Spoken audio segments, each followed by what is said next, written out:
Assalamualaikum warahmatullahi wabarakatuh. Selamat datang ke video penjelasan materi kami. Perkenalkan, kami dari kelompok 2 Program Studi Sistem Informasi Universitas Bina Sarana Informatika Margonda, kelas 19 3D01. Pada kesempatan kali ini kami akan mempresentasikan materi mata kuliah karakter building dengan tema motivasi, kebutuhan dasar manusia, dan empati. Melalui presentasi ini, kami berharap dapat memberikan pemahaman mengenai pentingnya motivasi sebagai penggerak utama dalam diri manusia, peran kebutuhan dasar dalam menjaga keseimbangan emosional, serta juga arti empati dalam membangun hubungan sosial yang harmonis. Adapun anggota kelompok kami adalah sebagai berikut. Perkenalkan, saya sebagai ketua dari kelompok 2, Yanendra Fafiardi Putra dengan NIM 19242581. Perkenalkan, nama saya Ratu Sera Oktavia Putri dengan NIM 19242362. Perkenalkan, nama saya Sofian Deyani dengan NIM 19242251. Perkenalkan, nama saya Arifan Camindi dengan NIM 19242294. Oke, kita masuk ke slides berikutnya, yaitu apa itu motivasi. Teman-teman, pernah nggak sih kalian merasa semangat banget untuk melakukan sesuatu, entah itu belajar, olahraga, atau mencapai target tertentu? Nah, semangat itu sebenarnya datang dari sesuatu yang kita sebut itu motivasi. Motivasi adalah kekuatan atau daya dorong yang menggerakkan sekaligus mengarahkan kehendak dan perilaku seseorang. Ialah yang membuat kita berusaha dengan segala kekuatan untuk mencapai tujuan yang kita inginkan. Sederhananya, motivasi muncul dari keinginan dalam diri kita untuk memenuhi kebutuhan, bisa kebutuhan fisik, emosional, maupun sosial. Nah, tanpa adanya motivasi, seseorang mungkin tahu apa yang harus dilakukan, tetapi mereka tidak akan punya dorongan untuk melakukannya. Sebaliknya, dengan motivasi kita bisa terus berjuang walaupun menghadapi segala apapun rintangan. Jadi, intinya motivasi itu ibarat bahan bakar dalam diri kita. Ia yang menyalakan semangat, mengarahkan tindakan, dan membuat kita tetap bergerak menuju tujuan yang kita impikan. Nah, sekarang masuk ke penjelasan apa itu hierarki kebutuhan Maslow. Setiap manusia mempunyai kebutuhan yang berbeda-beda, tetapi menurut Abraham Maslow, semua kebutuhan itu tersusun dalam bentuk hierarki, mulai dari yang paling dasar sampai kebutuhan yang tertinggi. Nah, teori itulah yang disebut hierarki kebutuhan Maslow. Nah, kita lihat satu persatu nih. Yang pertama itu ada kebutuhan fisiologis. Nah, ini adalah kebutuhan yang paling dasar, seperti makan, minum, dan tidur. Kayak tanpa terpenuhinya kebutuhan ini tuh manusia bakal sulit berpikir tentang hal lain. Lalu yang kedua itu ada kebutuhan keamanan dan keselamatan. Setelah kebutuhan dasar terpenuhi, manusia itu ingin merasa aman, bebas dari bahaya, kekhawatiran, ataupun ancaman. Yang ketiga, itu kebutuhan rasa memiliki dan kasih sayang. Di sini manusia ingin banget diterima, dicintai, dan menjadi bagian dari suatu kelompok atau komunitas. Yang keempat, kebutuhan penghargaan. Pada tahap ini, seseorang itu ingin diakui, dihormati, dan memiliki rasa percaya diri atas pencapaiannya. Nah, yang terakhir, puncaknya adalah aktualisasi diri, yaitu kebutuhan untuk mengembangkan potensi diri secara maksimal, menjadi versi terbaik dirinya sendiri. Jadi, bisa disimpulkan bahwa manusia akan terus bergerak naik dari satu tingkat kebutuhan ke tingkat berikutnya, seiring dengan terpenuhinya kebutuhan yang lebih dasar. Inilah mengapa motivasi manusia bisa berbeda-beda, tergantung pada kebutuhan mana yang sedang mereka perjuangkan. Untuk saat ini akan dibantu jelaskan oleh Ratu. Bagaimana cara memotivasi diri sendiri? Bagaimana cara memotivasi diri sendiri? Salah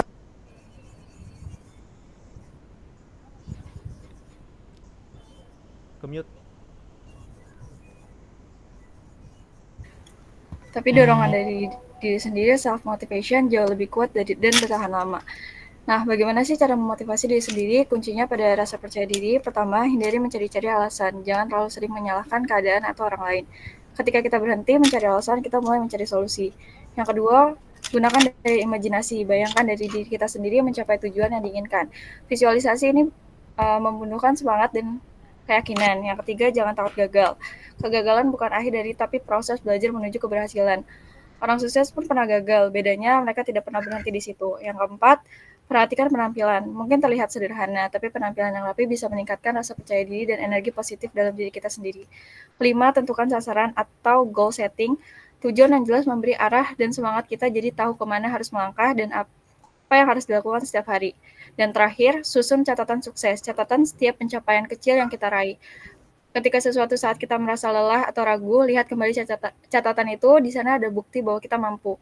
Jadi, memotivasi diri sendiri bukan hal yang instan, tapi bisa dibangun melalui kebiasaan-kebiasaan positif yang menumbuhkan kepercayaan diri dan semangat hidup. Jendela Johari, Jolut, dan Harry Ingham.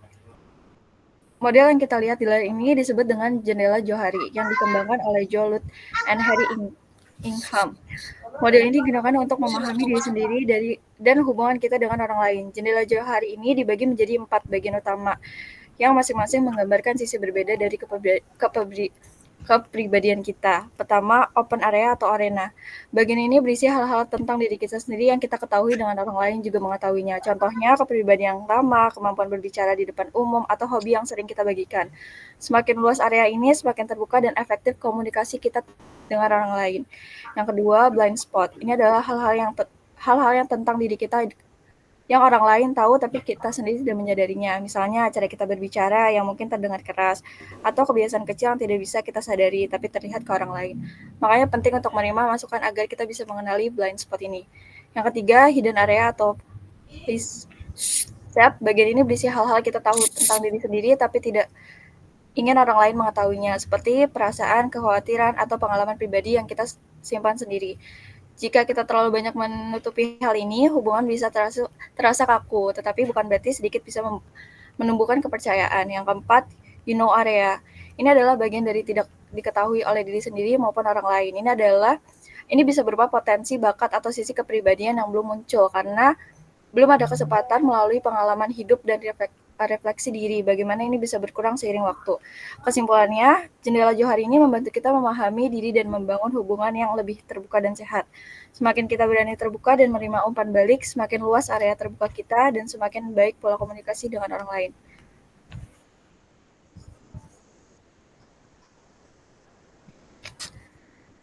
Kebutuhan dasar manusia.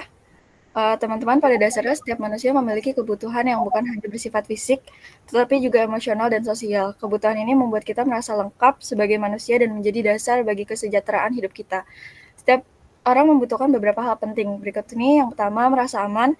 Kita semua ingin hidup tanpa rasa takut atau ancaman, baik secara fisik maupun emosional. Rasa ini akan aman membuat kita beraktivitas dengan tenang dan fokus. Yang kedua, merasa bernilai. Manusia butuh merasa bahwa keberadaannya berarti, bahwa apa yang ia lakukan mempunyai makna dan memberi dampak bagi orang lain. Yang ketiga, merasa dihargai. Kita ingin pengakuan atas usaha dan pencapaian kita. Ketika orang lain menghargai kita, rasa percaya diri dan motivasi kita pun meningkat. Yang keempat, merasa dipahami. Kita ingin didengar dan dimengerti, terutama saat menghadapi kesulitan. Perasaan dipahami membuat bantu kita merasa tidak sendirian. Dan yang kelima, merasa dicintai. Kasih sayang dari keluarga, teman, dan orang-orang sekitar memberi energi emosional yang besar untuk terus tumbuh dan berbuat baik. Jadi dapat kita simpulkan bahwa kebutuhan dasar manusia bukan hanya soal fisik, seperti makan atau tidur, tapi juga kebutuhan emosional agar kita bisa hidup dengan bahagia, percaya diri, dan bermakna.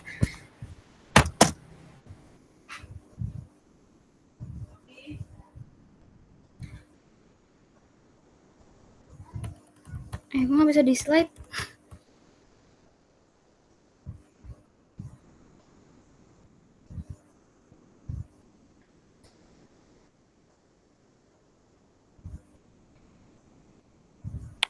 Selanjutnya, dampak jika kebutuhan tidak terpenuhi. Setiap manusia memiliki kebutuhan dasar yang harus dipenuhi agar dapat tumbuh dan berkembang secara seimbang, baik secara visional maupun emosional. Namun, ketika kebutuhan tersebut tidak terpenuhi, akan muncul berbagai dampak negatif pada setiap tahap usia. Pada usia anak-anak, kebutuhan akan kasih sayang dan perhatian itu sangat penting. Jika anak kurang mendapat perhatian, mereka cenderung menjadi cemas, takut, atau sering menangis. Solusinya adalah dengan memberikan kasih sayang dan perhatian yang cukup agar anak merasa aman dan diterima. Pada usia remaja, jika berada di lingkungan yang negatif dan kurang dukungan, mereka bisa merasa putus asa, bersikap agresif, atau memberontak. Remaja membutuhkan dukungan, penghargaan, serta lingkungan yang positif agar mereka dapat tumbuh dengan rasa percaya diri. Sedangkan pada usia dewasa, tekanan ekonomi atau keluarga yang berat dapat membuat seseorang menjadi emosional bahkan brutal. Dalam kondisi seperti ini, mereka perlu dihargai dan diberi perhatian agar tetap merasa bernilai dan tidak kehilangan kendali diri. Kesimpulannya, pemenuhan kebutuhan dasar manusia sangat berpengaruh terhadap kestabilan emosi dan perilaku. Perhatian, dukungan, dan penghargaan adalah kunci untuk menjaga keseimbangan psikologis di setiap tahap kehidupan. Selanjutnya, setiap orang pasti ingin merasa berarti dalam hidupnya. Namun, ada dua hal yang penting seringkali disamakan, padahal maknanya berbeda, yaitu bernilai dan berharga. Bernilai adalah perasaan yang muncul ketika seseorang menerima dirinya apa adanya. Nilai ini tidak tergantung pada prestasi, pujian, atau penilaian orang lain. Sumbernya berasal dari harga diri dan keyakinan bahwa dirinya penting sebagai manusia. Contohnya, seorang anak yang merasa bernilai karena disayangi oleh orang tuanya.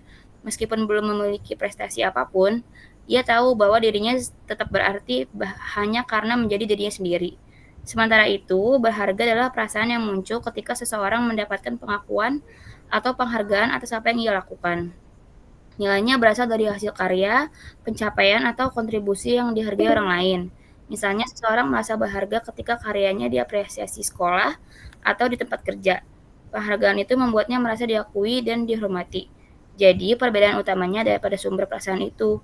Jika bernilai berasal dari penerimaan diri sendiri, maka berharga berasal dari pengakuan orang lain. Keduanya sama-sama penting. Merasa bernilai menumbuhkan ketenangan batin, sementara merasa berharga memberi semangat untuk terus berkarya.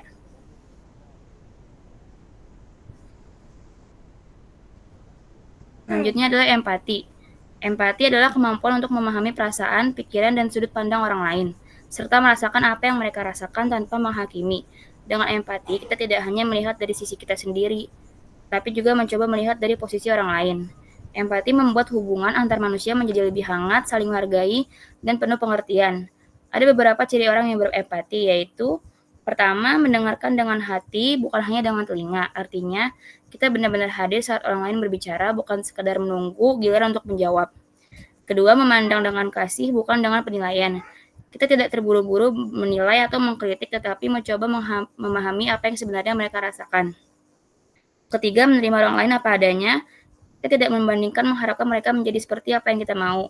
Empati berarti menerima dengan tulus. Dan keempat, berusaha memahami dulu baru menanggapi. Kita menempatkan diri di posisi mereka, mencoba mengerti dulu situasinya, baru memberikan respon yang tepat. Dengan memiliki empati, kita bisa membangun hubungan yang lebih baik, menumbuhkan rasa saling percaya, dan menciptakan lingkungan yang penuh kepedulian. Selanjutnya akan dilanjut oleh Rifan Chamidi. Empati memiliki peran yang sangat penting dalam kehidupan sehari-hari. Melalui empati, seseorang dapat memahami dan merasakan apa yang dirasakan orang lain, bukan hanya dengan pikiran juga, tapi juga dengan hati. Pertama, empati membutuhkan hubungan sosial yang sehat dan harmonis.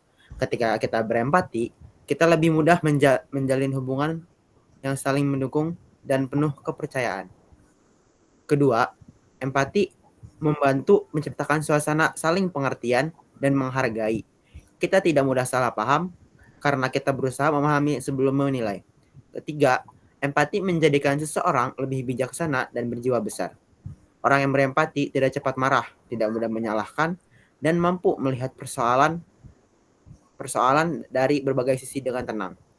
Empati bukan hanya soal memahami orang lain, tetapi juga tentang membangun kedamaian dalam diri sendiri dan lingkungan sekitar. Sebagaimana dikatakan dalam sebuah kutipan yang indah, empati adalah kemampuan untuk mendengar dengan hati dan melihat dengan mata kasih. Dengan empati, dunia menjadi tempat yang lebih manusiawi, penuh pengertian, kasih, dan kebaikan.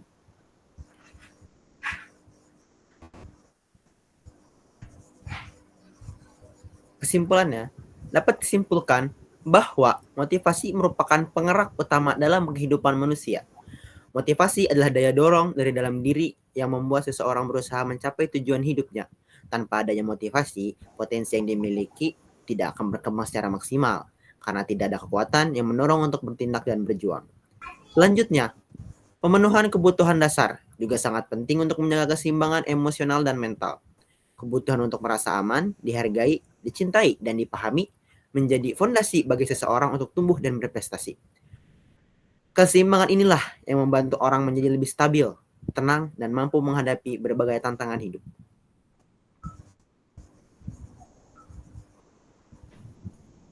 Selain itu, empati memiliki peran penting dalam kehidupan sosial. Melalui empati, seseorang dapat memperkuat hubungan dengan orang lain, menumbuhkan rasa saling pengertian, saling menghargai, serta menciptakan suasana yang harmonis di lingkungan sekitar. Secara keseluruhan, motivasi, pemenuhan kebutuhan dasar, dan empati saling berkaitan dalam membentuk pribadi yang seimbang, berdaya juang tinggi, dan memiliki hubungan sosial yang sehat. Demikian presentasi yang dapat kami sampaikan. Kami dari kelompok 2 Sistem Informasi UBSI Margonda kelas 193D01 mengucapkan terima kasih atas perhatian dan waktu yang telah diberikan. Kami juga mohon maaf apabila dalam penyampaian tadi ada kekurangan atau keterlambatan waktu. Semoga materi tentang motivasi kebutuhan dasar manusia dan empati ini dapat bermanfaat bagi kita semua. Terima kasih. Wassalamualaikum warahmatullahi wabarakatuh.